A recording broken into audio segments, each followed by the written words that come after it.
ጓል ትረኽቦ ኣብ ሓቂ ዝተመርኮሰት ትርኻ ሳልሳይ ክፋል ወትሮ ረቡዕ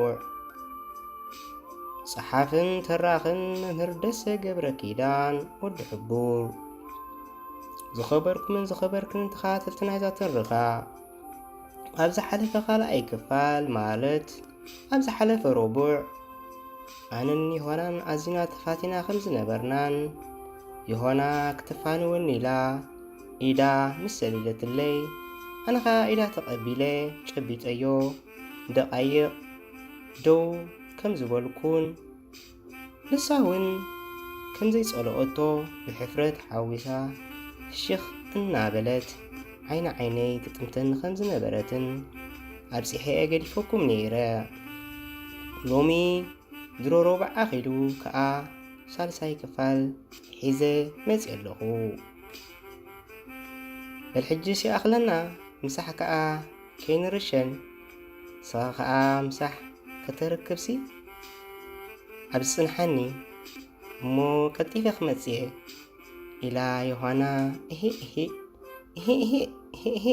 እንዳበለት ብሰሓቕ ተፋንያትኒ ናብ መመገቢ ተምሃሮ ገጻ ብፍጥነት እናሰጎመት ካባይ ምሕድግ በለት እሞ ኣነ ከዓ ብቋጻጽሮ ዘይክእል ሓይሊ መፅዩ ኣካላተይ ውርር ኣበለኒ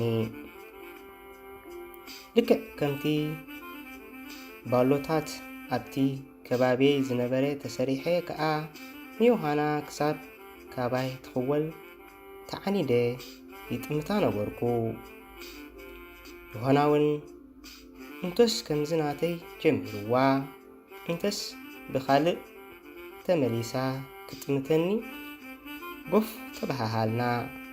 ዮሃና ኣብታ ዝነበረታ ኮይና ኢዳ ኣልዕል ኣቢላ ድሓን ጽናሕ ዝስምዕ ምልክት ኣርኣየትኒ ካባይ ተኸዊላ መሓዙታ ከተርክብ ተዓዘረት።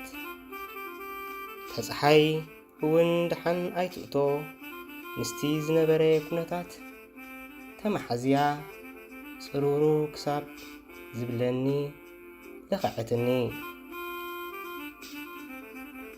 ካብቲ ዝነበርክዎ ቦታ ተኣልየ ድማ ናብቲ ኣብቲ ጥቓይ ዝነበረ ገረብ ስውእ ከጽልል ብርከይ ዓጺፈ ኮፍ በልኩ። ድሕሪ 1 ሰዓትን ፍረቓን ኣቢሉ ይኸውን ከዓ ዮሃናን ጥርሙዝ ዓርከይን ማለት ነጋሲ ተመራሪሖም ወፁኒ። ኣነ ንዮሃና ብልቢ ኣመስገንኩዋ። ኣብ ልዕሊ ዝነበረኒ ክትወት ከዓ መመሊሱ ኣብ ልበይ ገንተለ። ዮሃና ልቦናኣን ኣቀባብላኣን ልቢ ጎበዝ ትማርኽ ፍሊቲ ፍጥረት እያ። ኣነ ኩልንትንኣ እንዳ ኣደነቕኩ ዮሃና ከምዚ ኢለ ሓተትኩዋ። ኣንቲ ዮሃና እዘን ክልተ ኣዋልድ ምሳኺ ዝነበራ ዓንተ ወይ ሲ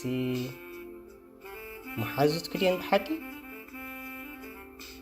ኢለ ምስ ሓተትኩዋ ዮሃና መሓዝተይወ ኢላ ክምስ እናብለት ምስ መለሰትለይ ኣነ ነቲ ዝዛረቦ ዝነበርኩ ገዲፈ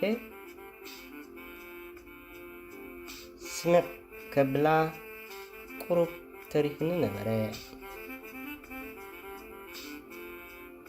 ዋይ ዘኣምላኽሲ ኣብ መንጎ ክልተ ኣዋልድሲ ኣልማዝ ይፈጥር ዮሃና እስኺ እኮ ኣብ ቅድሚ እተን መሓዙትኪ ኣልማዝ ኢኺ ምስ በልክዋ ሕጓስ እኳ ተሓጊሰ እያ ግን ጓልን ቀልዓ ዓለምን ዝበሃል ንቐልዓ ዓለም ፍሽኽ እናበለት